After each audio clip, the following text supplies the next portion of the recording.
चल। अम्मी वो अम्मी कहाँ हो तुम? क्या हुआ बेटी, क्यों इतना चिल्ला रही हो? अरे देखो ना, भाभी ने अभी तक के मुझे नाश्ता ही नहीं दिया और ना ही मेरे कपड़े इस्त्री किए। 7 बज गए, मेरे ससुराल से मेहमान आने वाले हैं। पता नहीं तुमने घर में बहू लाई है मालकिन, किसी काम पर हाथ लगाने तैयार ही नहीं। बस जब देखो महारानी की तरह सोची पड़े रहती है। रुक, मैं अभी उसकी खबर लेती हूँ। सिमरा, ओ सिमरा, अरे कहाँ मर गई तू? हाँ अम्मी बोलो, क्या हुआ? चल आई बड़ी अम्मी वाली, मैंने तुमको बहू बना कर लाई हूँ या मालकिन? क्या तुम सब पर अपना हुक्म चलाने आई हो? मेरी बेटी के कपड़े इस्त्री करके क्यों नहीं रखे और वक्त पर नाश्ता क्यों नहीं देती? पता है तुझे, आज उसके ससुराल से मेहमान आने वाले हैं। बहू रानी को आराम से फुर्सत मिलेगी तो मेरा काम करेगी ना, मेकअप से फुर्सत मिलेगी तो घर का काम करेगी ना। बर्तन कैसे धोएंगी? शहजादी के हाथ खराब हो जाएंगे। मैंने महीना भर पहले ही दर्जन साबुन और क्रीम लाई थी, हफ्ते में खत्म कर दी। मैं तो साबुन और क्रीम लाते लाते थक चुकी हूँ। ये गलत बात है अम्मी, मैं तो वक्त पर खाना नाश्ता सब देती हूँ, कपड़े भी सबके धोकर इस्त्री कर रखती हूँ। कल रात में घर का काम करते करते बहुत देर हो गई, जिसकी वजह से सुबह में जल्दी आँख नहीं खुल सकी। इस पर आप मुझे लानतान करे, गलत बात है। और रही बात साबुन और क्रीम की, तो तुम्हारा बेटा खुद कहता है कि जरा बंटन कर रहा करो, और वैसे भी मैं अकेली तो इस्तेमाल करती हूँ, आप और आपकी बेटी भी तो इस्तेमाल करती है ना। खबरदार, जिसने मेरी बेटी को जरा भी बोला तो उसके बाप का घर है, जो चाहे जैसा चाहे वैसे इस्तेमाल करेगी। 2 कौड़ी का सामान तो नहीं लाई जेब में और जबान चला रही है। चल अंदर जाकर काम कर। अम्मी मैं तो बोलती हूँ, भाई को बोलकर उसकी मरम्मत करवाओ, बहुत मुंह चलाने लग गई है। थोड़े फटके पड़ेंगे ना, कल ठिकाने आ जाएंगी। सिमरा, और सिमरा, देख तो दरवाजे पर कौन आया है? अरे अम्मी, बाजी के ससुराल से इसकी सास आई है। आओ समधन जी, बड़ी लंबी उम्र है तुम्हारी। मैं और मेरी बेटी तुम्हारे बारे में ही बात कर रहे थे। मेरी बेटी बहुत तारीफ करती है तुम्हारी, जब से आई जब से तुम्हारे ही गुण गा रही है। बस बस, मुझे सब मालूम है कि मेरी कितनी तारीफ हो रही है। मैं तो तुम्हें इतना कहने आई हूँ कि तुम्हारी बेटी को तुम्हारे ही पास रहने दो। ससुराल में तो इसका दिल लगता नहीं, हर 15 दिन में इसको माँ के घर आने होना, और रोजाना फोन पर पड़ता नहीं, घंटों की इतनी किससे बातें करती रहती है। जब से शादी हुई है, एक वक्त भी इसने अपने शौहर को चाय नाश्ता नहीं दिया। मुझे ही मेरे बेटे के लिए सुबह जल्दी उठकर सारे काम काज करने पड़ते हैं। इसके बाद मेरा बेटा नौकरी पर चला जाता है। इसके बाद आपकी लाडली की सुबह होती है। अभी भी 1 महीने से आपके घर पड़ी है, आपने पूछा कभी इसका शौहर से लेने क्यों नहीं आया?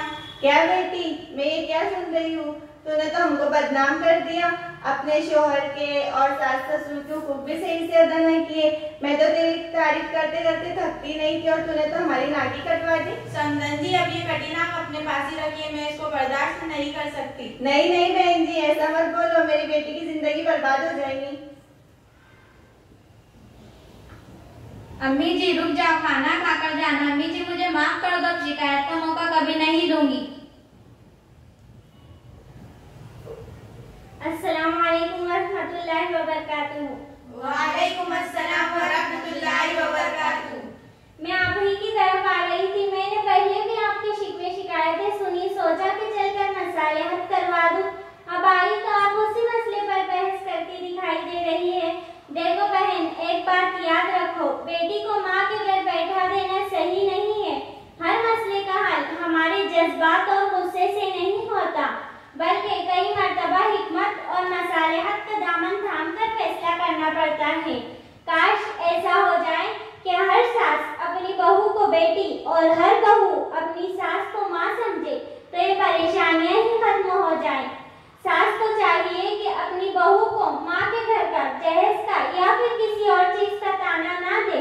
इसी तरह बहू को भी चाहिए कि अपनी सास की कड़वी बातों को सब्र के साथ सुनकर खामोश रहे, उनको पलटा कर जवाब ना दे। सास और बहू दोनों एक दूसरे की मामूली गलतियों को नजरअंदाज करें। सास अपने बेटे को और बहू अपने शौहर को घर की बातों की चुगली ना करे, तो घर जन्नत का नमूना बन जाएगा। हमारे नबी सल्लल्लाहु अलैहि वसल्लम ने फरमाया, वो शख्स मोमिन नहीं हो सकता जिसके शर और बुराई से उसका पड़ोसी महफूज ना रहे। तो बताइए, पड़ोसी को तकलीफ पहुंचाने पर मैं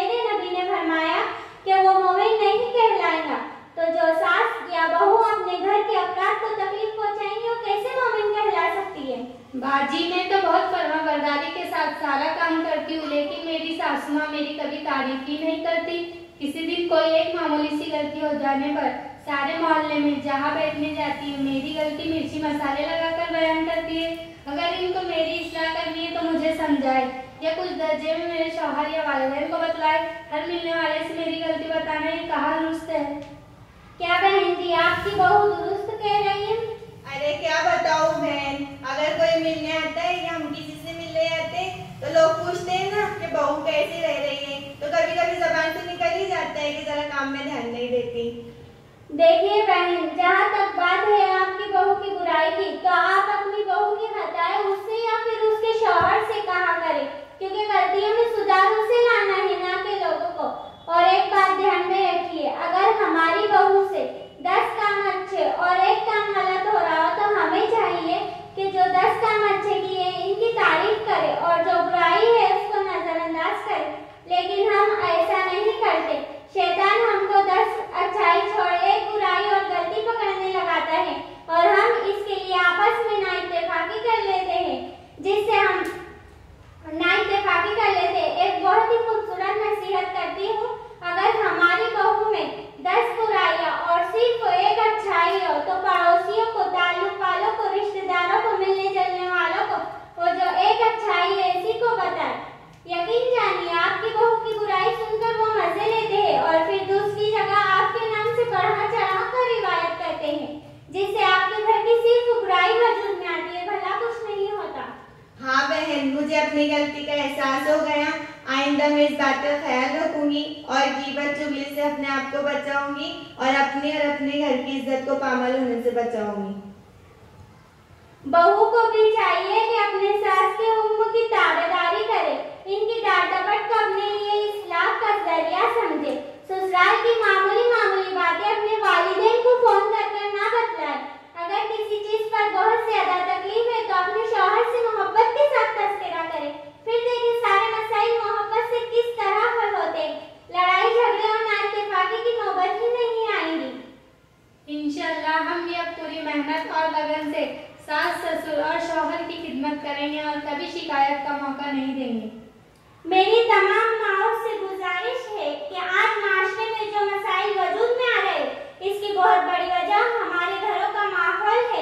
हम अपनी बच्चियों को लाड और प्यार में इतनी छूट दे देती है कि सुबह 10-10 बजे तक सोना, घर के काम का ना करना, मोबाइल के इस्तेमाल की आदतें लगाना, किचन के काम करना सीखना, ये सब ऐसी आदतवार है कि ससुराल जाने के बाद बेटी के लिए मुसीबत बन जाते हैं। और जब इस बेटी पर अचानक से ये सारी जिम्मेदारियां आ जाती हैं तो ना ही सुबह इससे उठा जाता है, ना खाना बनाने में इस बेचारी को मदद मिलती है, बल्कि अचानक से ये सारी जिम्मेदारियां आ जाने के बाद वो हवा से बाख्तर हो जाती है और उसे समझ नहीं आता है कि खाना बनाए, कपड़े धोए, बर्तन धोए, सास ससुर की खिदमत करे या फिर शौहर की फरमाबरदारी करे। वो परेशान हाल होकर डिप्रेशन का शिकार हो जाती है। लिहाजा हर माँ को चाहिए कि अपनी बेटी को शादी से पहले ही ससुराल की जिम्मेदारियां समझाए, खाना बनाने का तरीका बतलाए, ससुराल का रहन सहन सिखाए, ताकि बेटी को ससुराल जाने के बाद मुशक्कतों का सामना न करना पड़े। और जो ये मामूली बात पर नाइत्तेफाकी हो जाती है, लड़ाई झगड़े से घर टूट जाने की नौबत आती है, इससे हिफाजत हो जाएंगी। माशाअल्लाह, बहुत खूब वाक़ियतन आपने बहुत कीमती बात बताई है।